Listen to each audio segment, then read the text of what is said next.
Tak ada ilmu, semua boleh jadi ke laut. Dan anda kena ingat, durian ini tanaman skill. Sekarang ni saya berada di kebun yang ditin oleh berkebun.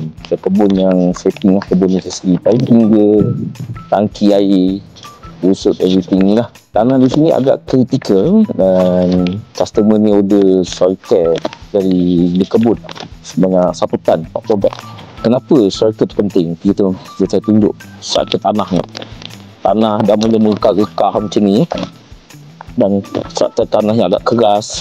Coba kalian ada boleh jadi waterlogged dan baju mudah licin. Itu sebab dari keadaan tanah macam ni, soil care sangat memainkan peranan yang penting. Sebab unsur-unsur pada soil care tu ada amino acid, ada zeolite, phosphate untuk mengalak akar.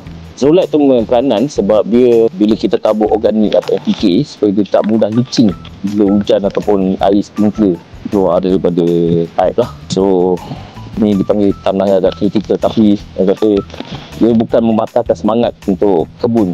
Benda masalah ada penyelesaian, cuma cara penyelesaian kita tu betul atau salah. Kalau betul, insyaAllah dia akan jadilah berpucuk seperti ini. Kalau salah, collab lah pokok tu. So bila dah collab, tak payahlah buang masa nak rawat-rawat, cabut dan buang tanam dia baru, treat tanah dia balik secara sistematik. Dia sebab saya tekankan, bila kita nak berkebun ni, ilmu kena power. Tak ada ilmu, semua boleh jadi ke laut. Dan anda kena ingat, durian ini tanaman skill.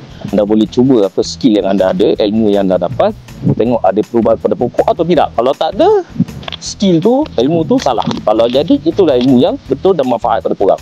Terima kasih saya ucapkan di kebun Faiz bawa kami ke sini. Jumpa lagi. Bye-bye.